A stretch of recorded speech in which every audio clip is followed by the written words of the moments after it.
मेरे प्यारे दोस्तों, मैं कर्णवीर एक बार पुनः आप सबों का अपने YouTube चैनल मैथ स्पेशल पे स्वागत करता हूं। और आज हम लोग एक टॉपिक पढ़ेंगे, 11th का एक टॉपिक पढ़ेंगे, एक नया चैप्टर जो कि दूसरा चैप्टर है जिनका नाम है relation and function. Relation and functions. देखिए, इस टॉपिक में मुख्य रूप से हम लोग रिलेशन और फंक्शंस को डिफाइन करेंगे, ठीक है। तो जैसे ये एक प्रकार से जो इसके पहले जो हम लोग क्लास किए थे सेट का, ये संबंधित सेट से ही है। तो रिलेशन और फंक्शन जो मुख्य रूप से कार्टेशियन प्रोडक्ट का ही सबसेट होता है। तो इस चैप्टर के अंतर्गत हम लोग 3 मुख्य टॉपिक को क्लियर करेंगे, जिसमें से पहला होगा कार्टेशियन प्रोडक्ट। Cartesian product. दूसरा टॉपिक होगा रिलेशन, रिलेशंस, और उसके बाद होगा फंक्शंस। फंक्शंस देखिए, एक्चुअल में है क्या कि जो रिलेशंस है, रिलेशंस और फंक्शन, ये सबसेट होता है कार्टेशियन प्रोडक्ट का। तो हम लोग पता जानेंगे कि ये कार्टेशियन प्रोडक्ट क्या होता है, यानी दो सेट्स का कार्टेशियन प्रोडक्ट होता क्या है, उसके बारे में देखेंगे। उसी कार्टेशियन प्रोडक्ट को अगर किसी स्पेशल संबंध के तहत अगर बांध देते हैं तो वो हम लोग का रिलेशंस कहलाता है। और जो रिलेशंस है उसी में से कुछ एक रिलेशंस फंक्शन कहलाता है, ठीक है। तो आइए आज का जो पहला टॉपिक है कार्टेशियन प्रोडक्ट, उसको समझते हैं। तो कार्टेशियन प्रोडक्ट क्या होता है, जैसे मान के चलिए कि हमारे पास दो सेट है। तो कार्टेशियन प्रोडक्ट क्या होता है, जैसे मान के लिए मेरे पास दो सेट है, एक सेट ए है, इसमें मान के लिए कि दो लड़का है, राम और श्याम, ठीक है। और एक सेट बी है जिसमें से दो लड़की है, सीता और गीता, ठीक है। तो जब हम लोग इसका कार्टेशियन प्रोडक्ट का बात करते हैं तो कार्टेशियन प्रोडक्ट क्या होता है कि इन दोनों सेट्स का ऑर्डर्ड पेयर एलिमेंट्स, जैसे मान के लिए अगर हम इसका कार्टेशियन प्रोडक्ट निकालें ए क्रॉस बी, इसका मतलब कि इन दोनों से कितने पॉसिबल सेट्स बन सकते हैं। जैसे मान के लिए कि मैं ए क्रॉस बी निकाला, इसका मतलब है कि राम श्याम, ये दो लड़का है और ये दो लड़की है, तो इनका कितना अरेंजमेंट पॉसिबल है। तो नॉर्मली हम देखिए क्या कर सकते हैं, क्योंकि राम है तो राम का संबंध एक बार सीता, एक बार राम सीता कर सकते हैं, एक बार राम गीता कर सकते हैं, फिर श्याम सीता और श्याम गीता। इस तरह से हमारे पास इसका कार्टेशियन प्रोडक्ट होगा। जैसे हम लोग अभी बात करें तो क्या क्या बन सकता है, राम सीता एक एलिमेंट हुआ, फिर राम गीता दूसरा एलिमेंट हुआ, श्याम सीता और श्याम गीता।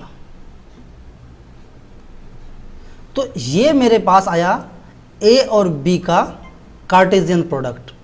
अब अगर इसको हम लोग डिफाइन करेंगे तो क्या क्या कह सकते हैं कि ए क्रॉस बी क्या होता है, किसी भी दो सेट्स का कार्टेशियन प्रोडक्ट क्या होता है कि उसमें से जो पहला एलिमेंट होगा वह सेट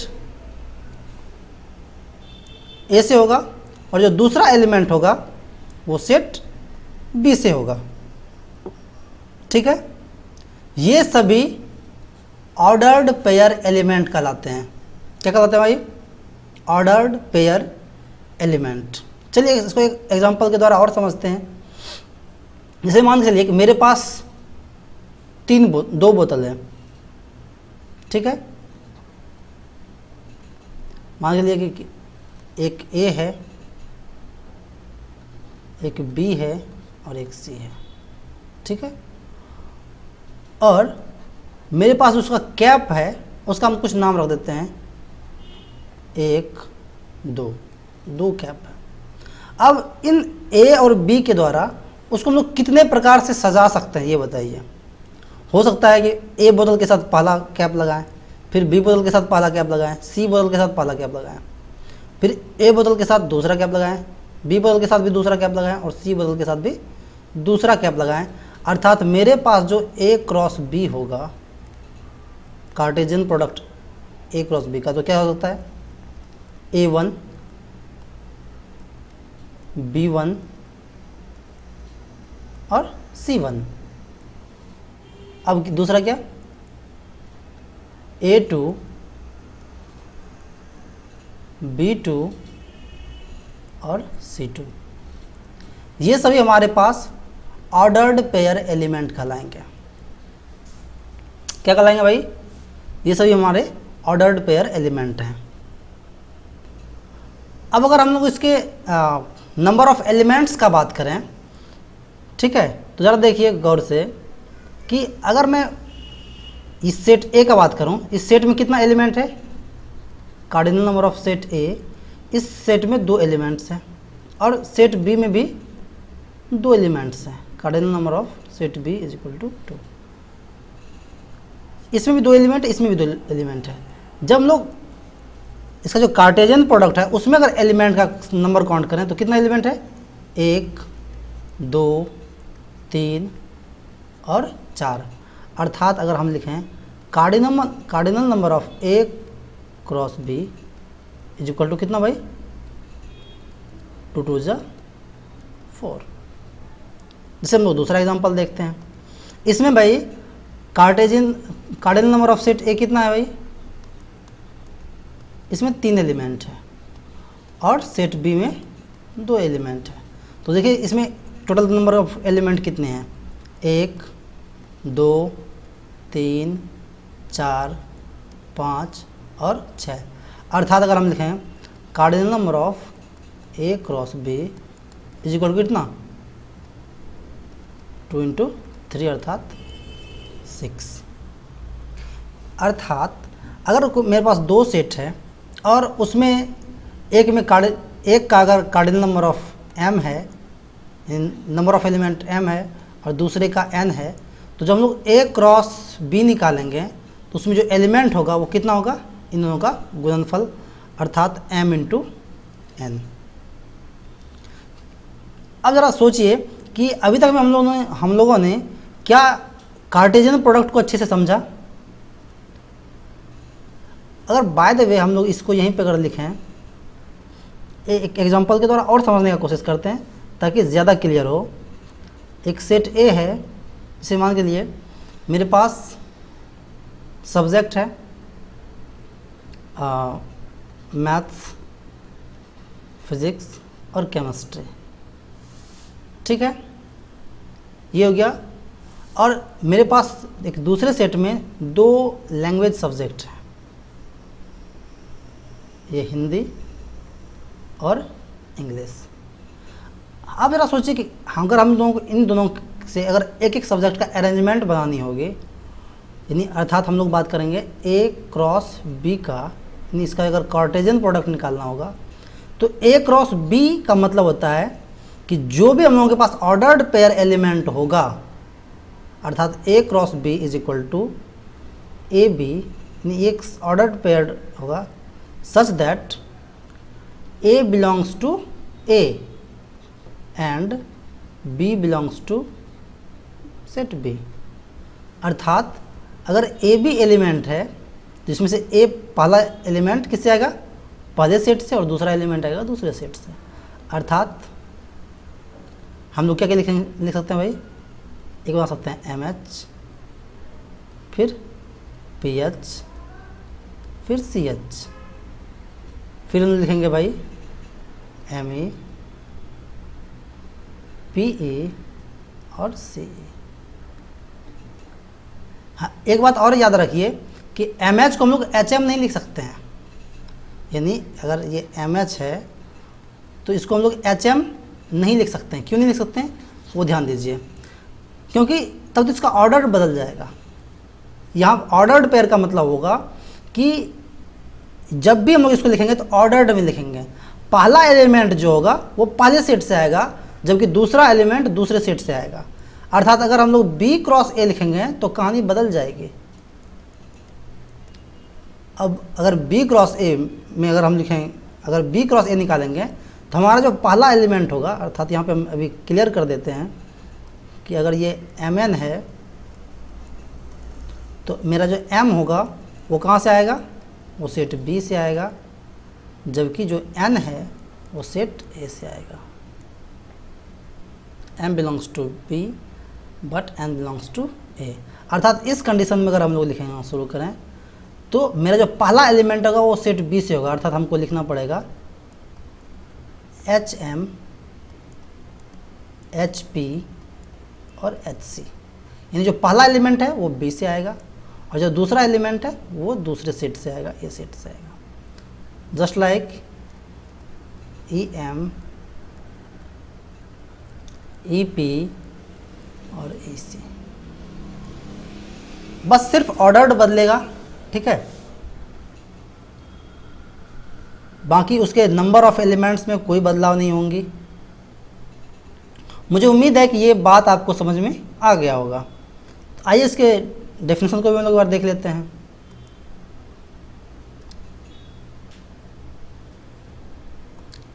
रिलेशन एंड फंक्शंस, और इसके डेफिनेशंस को हम लोग देखेंगे।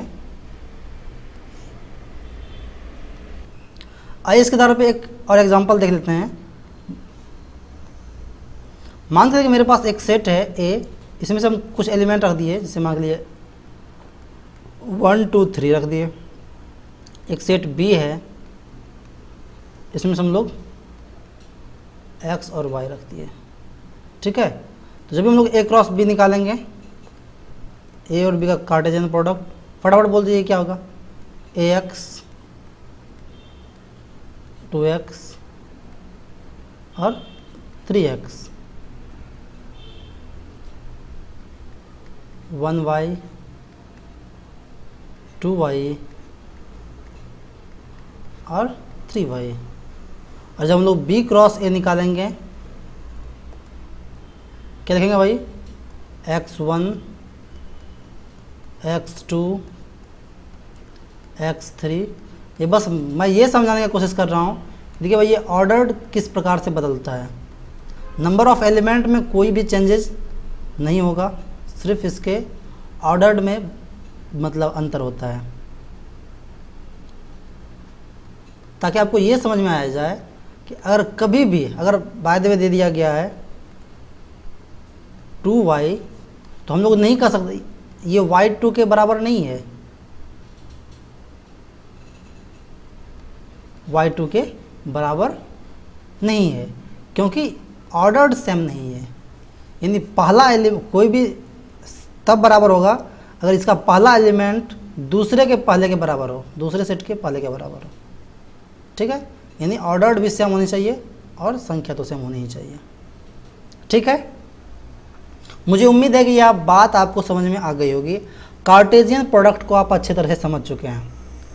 अगर ऐसा है तो अब आप इसके एक्सरसाइज को बनाने के लिए तैयार हो जाइए। अब आप इनके एक्सरसाइज को बना सकते हैं। आइए अब देखते हैं इसका एक्सरसाइज। एक्सरसाइज है 2.1। आइए देखते हैं इसके सवाल को। पहला सवाल है if x by 3 plus 1 and y minus 2 by 3 is equal to 5 by 3 and 1 by 3, find the values of x and y। तो क्या जानते भाई, पहला एलिमेंट जो होगा वो पहले एलिमेंट के बराबर होगा, दूसरा एलिमेंट दूसरे के बराबर होगा, तो बराबर कर दीजिए। अर्थात यहीं पे हम सॉल्व कर देते हैं। x by 3 plus 1 is equal to कितना भाई, 5 by 3, ये ना जी। अर्थात जब इसको सॉल्व कीजिएगा तो क्या हो जाएगा, x plus 3 is equal to 5, अर्थात x इज इक्वल टू 2। कोई दिक्कत? और दूसरा है y minus 2/3 is equal to 1/3, अर्थात ये कितना हो जाएगा भाई, 3y माइनस 2 बराबर 1, 3y बराबर 3, अर्थात y बराबर 1। कोई दिक्कत? x का वैल्यू हो गया 2 और y का वैल्यू हो गया 1। ये हो गया आंसर। अर्थात हम कहना क्या चाह रहे थे कि जो पहला जो है सेट है उसमें से जो पहला एलिमेंट है, ये पहला एलिमेंट है, वो किसके बराबर होगा? वह इस सेट के पहले एलिमेंट के बराबर होगा, क्योंकि ये दोनों बराबर दिया गया है। और जो दूसरा एलिमेंट है वह इसके दूसरे एलिमेंट के बराबर होगा। बस दोनों को बराबर कर देना, x और y का वैल्यू निकल गया। कोई दिक्कत? बिल्कुल। नेक्स्ट सवाल देखिए, कह रहा है कि if the set A has 3 element and the set B is equal to 3, 4, 5, then find the number of element in A cross B। अर्थात ये पूछ रहा है cardinal number of A cross B। ठीक है, चूंकि दे दिया गया, पहले दे दिया गया है कि A के पास 3 एलिमेंट है। अर्थात अगर मैं बात करूं, यहीं पे कर देता हूं कि दिया हुआ है given that cardinal number of set A, यानी सेट A के पास कितना एलिमेंट है भाई? 3 एलिमेंट है। सेट B के पास कितना एलिमेंट है वो काउंट कर लेंगे हम लोग, 1, 2, 3 एलिमेंट इसके पास भी है। अब पूछ रहा है cardinal number of A cross B। तो हम लोग तो पहले से जान रहे हैं A क्रॉस B बराबर क्या जानते हैं भाई?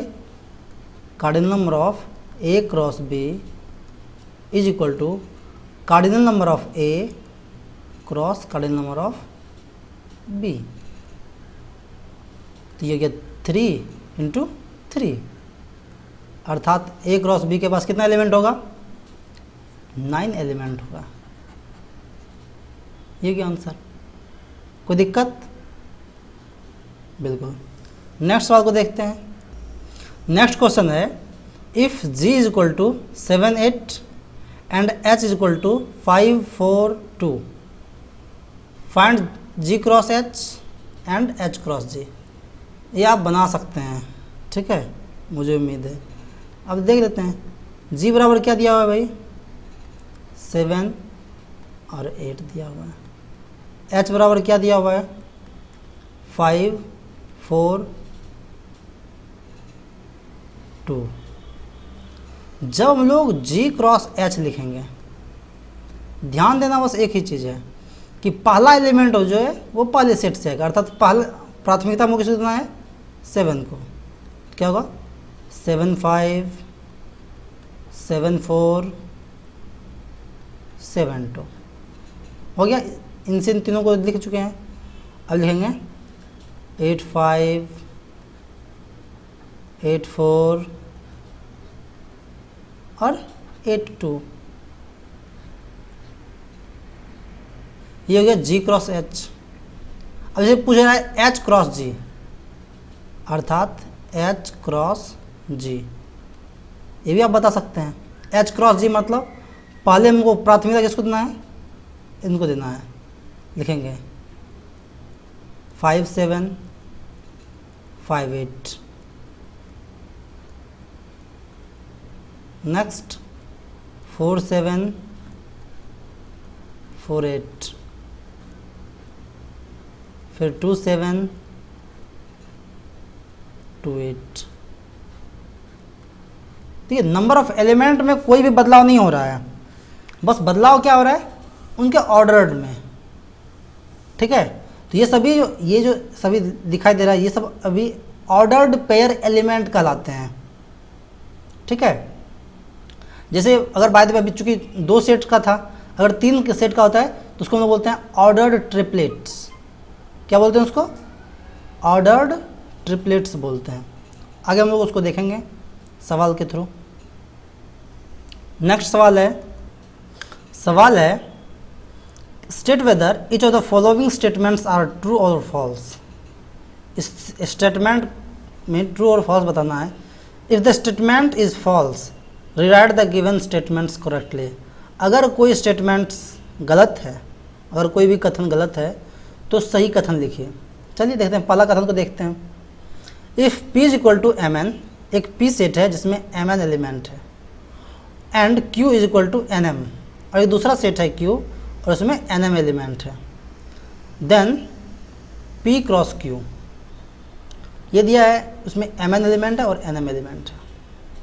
नॉर्मली हम लोग क्या जानते हैं भाई कि अगर ऐसे हम लोग देखें कि इसमें 2 एलिमेंट्स हैं और इसमें भी 2 एलिमेंट्स हैं, तो जब भी P क्रॉस Q लिखेंगे तो उसमें मेरे पास 4 एलिमेंट होने चाहिए। कितने एलिमेंट हो चाहिए? 4। लेकिन यहाँ तो 2 एलिमेंट है, अर्थात ये जो कथन है वो क्या है? ये फॉल्स है। ठीक है, तो ट्रू क्या है भाई? तो ट्रू हम लोग लिख देते हैं कि जब लोग P क्रॉस Q लिखेंगे तो उसमें कितने एलिमेंट होंगे? 4 एलिमेंट होंगे। कौन कौन सा होगा? P और Q लिख रहे हैं ना क्रॉस में, तो पहला एलिमेंट जो आएगा वो होगा P से और दूसरा एलिमेंट होगा Q से। तो पहला एलिमेंट P से लिखते हैं, अर्थात Mn और Mm। अब ये M से तो दोनों को लिख चुके हैं, अब लिखेंगे N से, अर्थात Nn और Nm। कोई दिक्कत? मुझे उम्मीद है ये समझ में आपको आ गया होगा। अर्थात सिर्फ कहना कुछ नहीं था, ये 2 सेट दिया था, इसका हमको मतलब कार्टेशियन प्रोडक्ट लिखनी थी, A क्रॉस B लिखना था।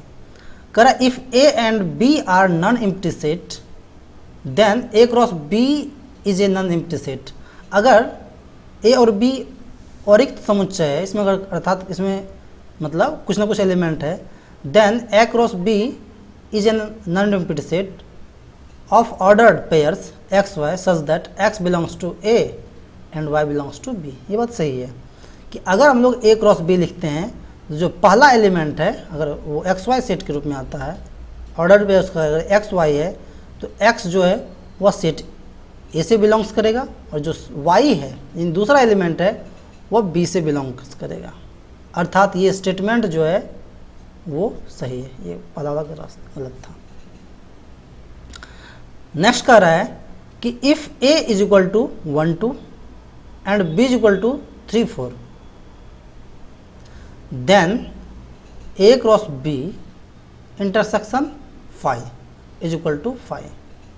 चलिए यहाँ आपको थोड़ा सा ध्यान देना पड़ेगा, थोड़ा सा ध्यान दीजिए, अच्छा लगेगा आपको। जैसे मान के चलिए कि हम लोग पहले पढ़े थे कि अगर किसी भी सेट का 5 के साथ इंटरसेक्शन है तो मुझे 5 मिलता है, ये तो अच्छी बात है। और ज़रा सोच कि अगर किसी भी सेट्स का 5 के साथ अगर मतलब उसका कार्टेशियन प्रोडक्ट निकालेंगे तो भी मुझे 5 मिलेगा। जैसे मान के चलिए एक मेरे पास सेट है, इसमें 1 2 एलिमेंट है और एक एलिमेंट Q है, मतलब एक सेट Q है, इसमें कोई एलिमेंट ही नहीं है, अर्थात ये 5 है। तो जब हम लोग A क्रॉस B लिखेंगे तो हम लोग क्या सीखे हैं कि इसके नंबर ऑफ एलिमेंट्स भी मल्टीप्लाई होगा। इसमें 2 नंबर काट मतलब इसका जो नंबर है नंबर ऑफ एलिमेंट 2 है और इसमें 0 है, तो रिजल्ट के रूप में मुझे 0 मिलेगा, अर्थात A क्रॉस B जो है वो भी मुझे 5 मिलेगा। ठीक है, अर्थात याद रखिए कि अगर किसी सेट का 5 के साथ अगर कार्टेशियन प्रोडक्ट निकाल रहे हैं तो भी मुझे 5 मिलेगा, अर्थात ये जो स्टेटमेंट है वो सही है।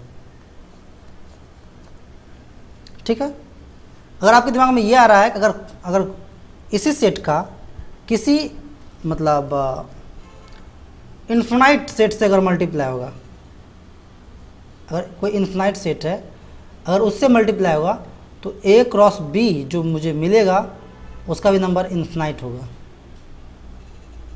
ठीक है, ओके।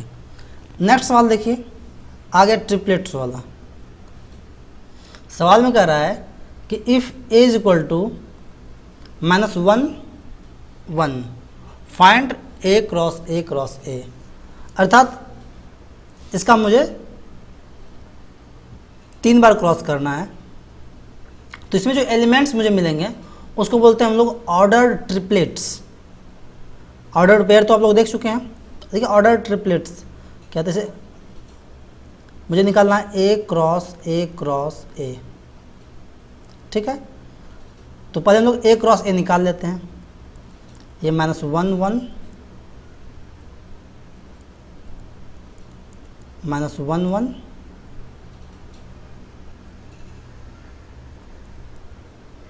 और ये क्रॉस -1 और 1।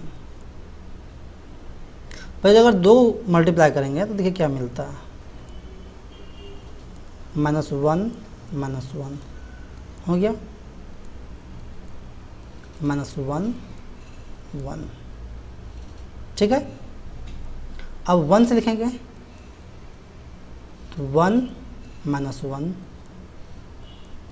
और 1 1। ये लिखेंगे। अभी सिर्फ 2 का क्रॉस निकाल रहे हैं, नेक्स्ट को हम लोग क्रॉस के रूप में ही लिख देते हैं, ठीक है। अब एक बार तीनों को क्रॉस निकालते हैं,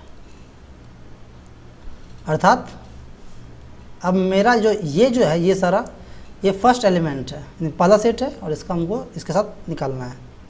लिखते हैं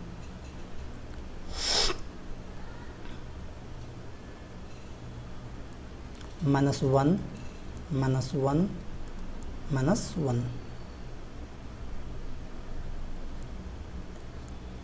अब इसके साथ -1 1 -1, इसके साथ 1 -1 -1, इसके साथ 1 1 -1। अब ये 3 सेट्स था इनके साथ निकाल चुके हैं।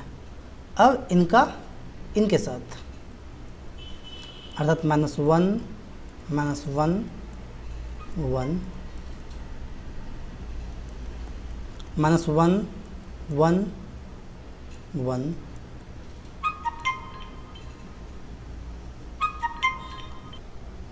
नेक्स्ट है 1 -1 1 और लास्ट में है 1 1 और 1।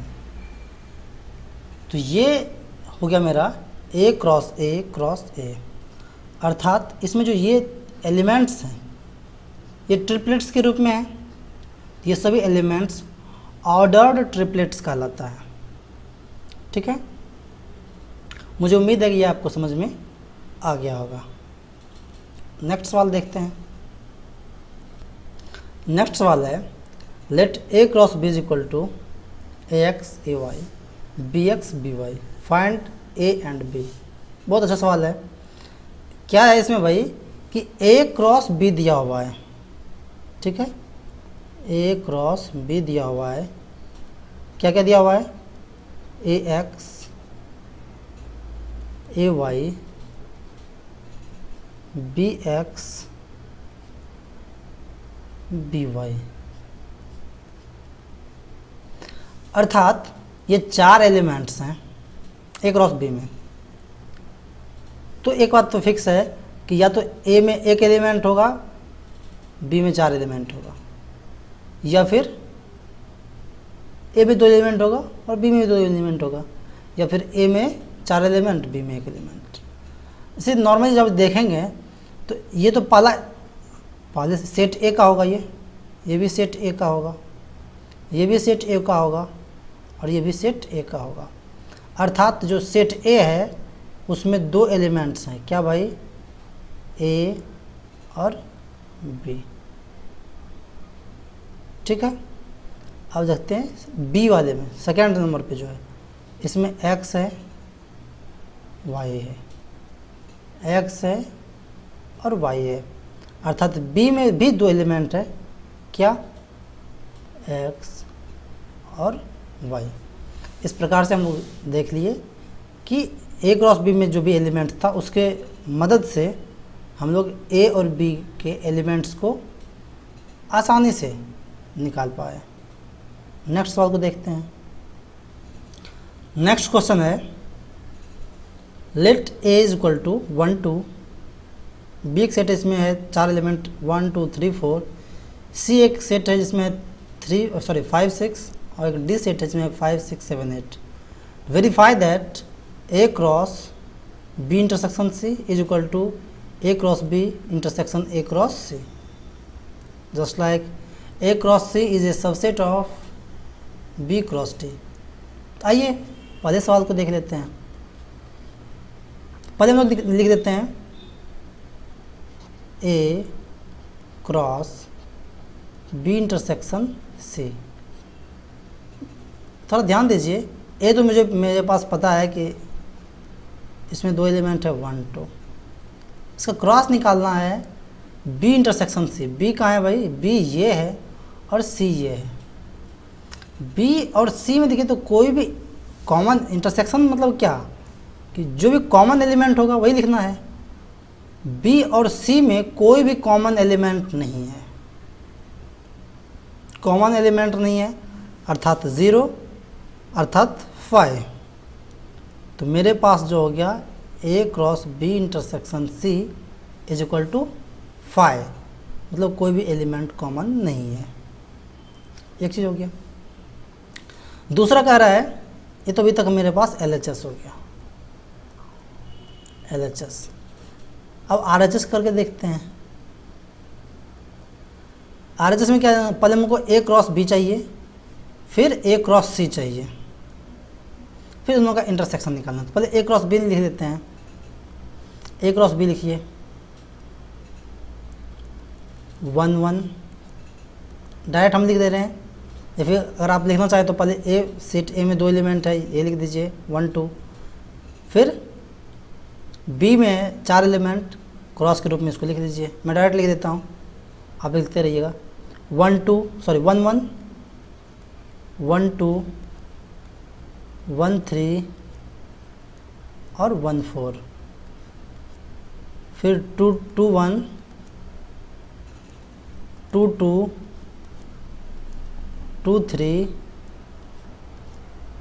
और 2 4। ये 8 एलिमेंट हुआ ए क्रॉस बी में। ठीक है, चूँकि इसका इंटरसेक्शन निकालना है, इसका इंटरसेक्शन लिखते हैं। पे इंटरसेक्शन लिखना है किसके साथ भाई?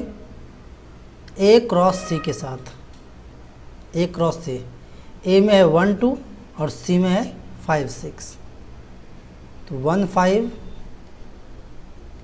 1 6, ठीक है, फिर 2 5 2 6। आया देखिए, इन दोनों में कब कोई भी कॉमन एलिमेंट है?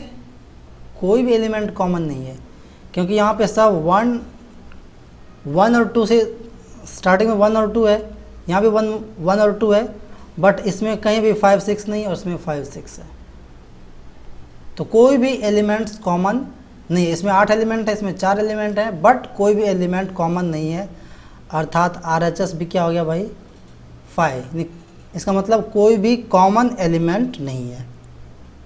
इस प्रकार LHS और RHS बराबर हो गया। ये बात प्रूफ हो गया कि भाई ए क्रॉस, ये जो पहला है A cross B intersection C is equal to A cross B intersection A cross C. यहीं पे लिख देते हैं हम लोग LHS बराबर RHS। ये प्रूव हो गया मेरा। अब दूसरा कह रहा है कि A cross C is a subset of B cross D. ठीक है, तो ए क्रॉस सी तो अभी निकालें, देख लेते हैं। ए क्रॉस सी में कुछ एलिमेंट लिखे हैं भाई 1 5 1 6 2 5 और 2 6, ये 4 एलिमेंट है। अब बी क्रॉस डी देख लेते हैं, इसी जगह लिख देते हैं बी क्रॉस डी। देखिए तो भाई बी क्या है? सेट, और डी है, अर्थात अगर बी क्रॉस डी लिखेंगे ये तो मेरे पास 16 सेट लिखना पड़ेगा भाई। ठीक है, मैं इसे शॉर्ट में आपको समझाता हूँ। 1 के साथ होगा 1 5 1 6 1 7 और 1 8, फिर 2 5, एक एलिमेंट तो मिल गया 1 5, और ये 1 6 भी हो गया, फिर 2 5 2 6 होगा। अर्थात इसमें जो यहीं पे लिख देते हैं 1 5 1 6 1 7 1 8, फिर 2 5 2 6 2 7 2 8, फिर 3 5 3 6 3 डॉट डॉट डॉट डॉट, चूँकि हमको टोटल 16 एलिमेंट लिखनी है। तो देखेंगे A क्रॉस C जो है इसमें 4 एलिमेंट है, 1 5 मिल गया, 1 6 ये भी मिल गया। अब इसमें 2 5, तो 2 5 भी यहाँ मिल गया, 2 6 यहाँ भी 2 6 मिल गया। बस यही 4 एलिमेंट तो AC में है बट इसमें तो 16 एलिमेंट है। अर्थात ये पूरा जो A क्रॉस C है उसका सारा एलिमेंट B क्रॉस D से रिलेट्स है। तो हम लोग कह सकते हैं कि A क्रॉस C जो है ये सबसेट है B क्रॉस D। तो हम लोग कह सकते हैं A cross C is a subset of B cross D। कोई दिक्कत? मुझे उम्मीद है कि ये समझ में आ गया होगा आपको। नेक्स्ट है, नेक्स्ट सवाल कह रहा है let A is equal to 1 2 and B is equal to 3 4, write A cross B। ठीक है, how many subsets will A cross B have, list them. चलिए A क्रॉस B तो आप जान गए होंगे, वो तो आप इजी में बता सकते हैं। क्या होगा भाई, 1 3 1 4 2 3 और 2 4, ये हो गया A cross B। How many subsets will A cross B have. चलिए ये अच्छा क्वेश्चन है। A क्रॉस B में कितना भाई, लिख दिए। अगर मैं कार्डिनल नंबर का बात करूँ, cardinal number of A cross B is equal to 4। याद कीजिए पिछले चैप्टर में हम लोगों ने पढ़े थे number of subset is equal to number of subset of set A is equal to 2 to the power n, जहाँ n क्या था, n था कार्डिनल नंबर ऑफ। अर्थात अगर सिंपल भाषा में समझें तो अगर किसी भी सेट का अगर हमको सबसेट लिखना है, टोटल नंबर ऑफ सबसेट, तो उस पे पावर n होता है, जहाँ n क्या है उस सेट में जो नंबर है। तो अगर मैं यहाँ पे लिख दूँ total number of subset, total number of subset of A cross B is equal to, तो 2 टू पावर n, और ये n क्या है भाई, n है उसका कार्डिनल नंबर, अर्थात 2 पे पावर 4 अर्थात 16। अर्थात टोटल कितना सबसेट्स होगा, टोटल 16 सबसेट होंगे। अब कह रहा है उसको लिखिए। तो सबसेट लिखने के लिए बताए थे, क्योंकि 16 सबसेट है, मैं उतना नहीं लिखता हूँ लेकिन आपको लिखने के लिए बता देता हूँ। तो पहला तो हो गया 5 सबसेट्स का सबसेट होता है। दूसरा एक एक करके सबको लिखेंगे, 1 3 1 4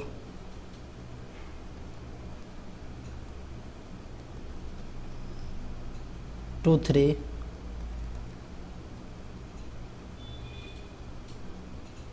और 2 4, ये चारों को सिंगल सिंगल लिखें।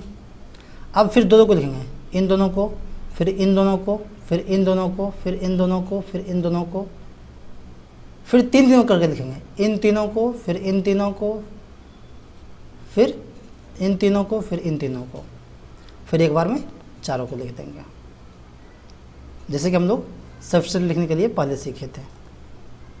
और लास्ट में जो मेरा आ जाएगा वो आएगा ये टोटल 1 3 1 4 2 3 और 2 4। समझ में आया क्या?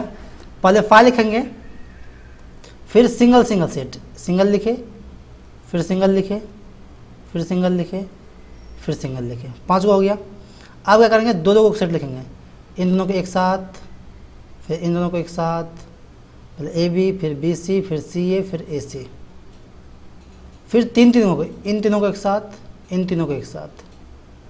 ठीक है, वो हो गया। फिर चारों को लिख देंगे। मेरे पास टोटल 16 सबसेट्स होंगे। कोई दिक्कत? गुड। नेक्स्ट सवाल को देखिए। नेक्स्ट सवाल है, let A and B two sets such that cardinal number of set A is equal to 3, cardinal number of set B is equal to 2। बहुत अच्छा है। मेरे पास कुछ एलिमेंट्स दिया गया है ए क्रॉस बी का। ठीक है, इफ x1 y2 और z1 are in A cross B, find A and B where x, y and z are distinct element. Simple सी बात है कि ए जो होगा, इस जो दिया हुआ जो एलिमेंट है उसका जो पहला एलिमेंट होगा, फर्स्ट एलिमेंट, वह सेट x से आएगा। अर्थात x, y और z जो है वह कहाँ से आएगा भाई? सेट a से बिलोंग्स करेगा। तो a में जो मेरे पास, वैसे हम अगर लिखना चाहें तो लिख सकते हैं कि first element of a cross b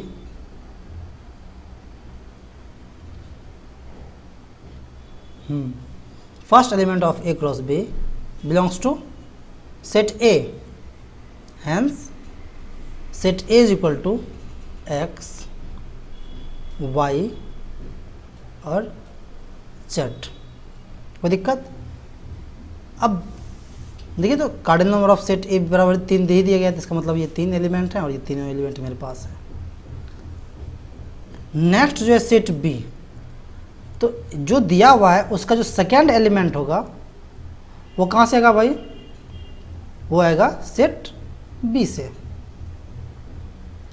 ठीक है, तो हम लोग कह सकते हैं set B is equal to 1 है, 2 है और 1 है। इसका मतलब दो डिस्टिंक्ट एलिमेंट्स जो है 1 2, अर्थात बी में जो एलिमेंट होगा 1 और 2। फाइंड ए एंड बी, ए बराबर एक्स वाई जेड और बी बराबर 1 2। कोई दिक्कत? ये हो गया हम लोगों का आंसर। आइए नेक्स्ट सवाल को देखते हैं। चलिए, इस एक्सरसाइज का ये लास्ट सवाल है। The Cartesian product A cross A has 9 elements among which are found -1 0 and 0 1. Find the set A and the remaining elements of A cross A। चलिए, A क्रॉस A में 9 एलिमेंट है। Normally हम लोग क्या जानते हैं, A क्रॉस A में 9 element है। इसका मतलब है कि अगर A में जो भी एलिमेंट होगा, जैसे अगर A में मान के लिए कि x एलिमेंट है या n एलिमेंट है, तो n इंटू एन बराबर 9 दिया हुआ है। इसका मतलब n बराबर 3, अर्थात सेट A जो है उसमें 3 एलिमेंट्स हैं, अर्थात cardinal number of set A is equal to 3। कोई दिक्कत? एक चीज़ तो क्लियर है कि उसमें 3 एलिमेंट्स हैं। चूँकि जो नंबर्स दिया हुआ है, जो नंबर्स मेरे पास, जो सेट्स, जो एलिमेंट्स दिया हुआ है 1 0 एंड 0 1, ये दो एलिमेंट्स दिया हुआ है, ये दोनों है जो है वह A क्रॉस A का एलिमेंट है। ठीक है, एक चीज़ और हम लोग जानते थे कि ए क्रॉस ए जो है, अगर उसमें एक्स वाई कोई एलिमेंट्स हैं तो एक्स जो होगा वो ए से आएगा और जो वाई जो एलिमेंट होगा वो भी ए से आएगा। ठीक है, क्योंकि यही तो जब हम लोग कार्टेशियन प्रोडक्ट लिखते थे तो उसका रूल ही यही था कि A cross B is equal to X Y such that X belongs to A while Y belongs to B, अर्थात पहला एलिमेंट पहले सेट से और दूसरा एलिमेंट दूसरे सेट से। तो जब आपको देखिए तो इसका मतलब ये पहला एलिमेंट जो है, अर्थात इसमें एक एलिमेंट तो -1 हो गया, दूसरा एलिमेंट 0 हो गया, और 0 दूसरे सेट में है, ये 0 है और ये 1 है। अर्थात मेरे पास जो सेट है उसमें 3 एलिमेंट होगा। कौन कौन सा भाई? ये देखेंगे हैंस सेट ए में क्या क्या होगा भाई? एक तो -1 होगा, 0 होगा और 1 होगा, यही 3 एलिमेंट्स होंगे। कोई दिक्कत?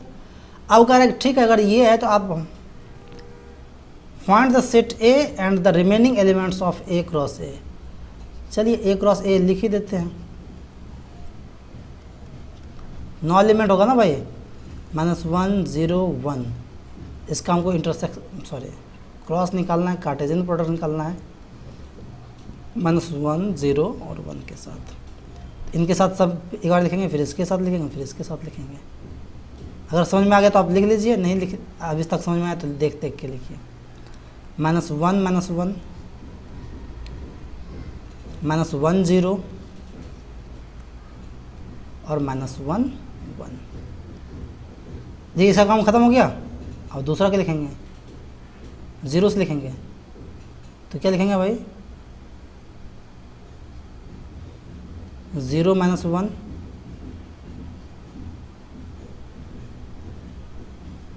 0 0 और 0 1।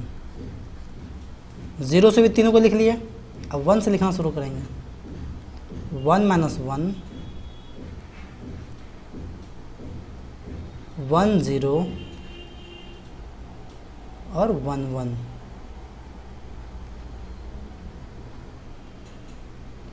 ये 9 एलिमेंट्स होंगे ए क्रॉस ए में। ठीक है, मुझे उम्मीद है कि आपको समझ में आ गया होगा। ठीक है, आज जो भी हम लोग थ्योरी सीखे और उनका जो पहला एक्सरसाइज देखे, ये सारा संबंधित था कार्टेशियन प्रोडक्ट से। कार्टेशियन प्रोडक्ट, ठीक है, मुझे उम्मीद है कि आपको समझ में आ गया होगा। नेक्स्ट जो देखेंगे, नेक्स्ट जो टॉपिक होगा हम लोगों का वो होगा रिलेशन। इसी कार्टेशियन प्रोडक्ट्स में जो हम लोग अभी निकालने सीखे थे, इसी में से हम लोग उसको स्पेसिफाई कर देंगे। कुछ को मतलब हम लोग कुछ विषय प्रकार अगर सजा देंगे तो उसको हम लोग नाम देंगे रिलेशंस का। यानी किसी भी प्रकार से दोनों में संबंध स्थापित करने का कोशिश करेंगे। वो जो भी रिलेशंस आएगा वो इसी कार्टेशियन प्रोडक्ट से आएगा। ठीक है, तो हम लोग का जो नेक्स्ट टॉपिक रहेगा वो होगा रिलेशंस। रिलेशंस से संबंधित सारे उसके कैरेक्टरिस्टिक्स को सीखेंगे। ठीक है, और उससे संबंधित जो भी सवाल होगा एनसीईआरटी का, उसको हम लोग नेक्स्ट क्लास में देखेंगे। तब तक आप अपना ख्याल रखिए, और अगर आपको थोड़ा सा भी समझ में आया तो इस वीडियो को शेयर कीजिए, और कम से कम उन बच्चों तक ज़रूर पहुंचाइए जो कि क्लास नहीं कर पा रहे हैं, या फिर किसी भी कारणवश वो क्लास करने में या कोचिंग करने में असमर्थ हैं। उन सभी तक इस वीडियो को ज़रूर पहुंचाइए। अपना ख्याल रखिए, पढ़ते रहिए। तब तक के लिए धन्यवाद।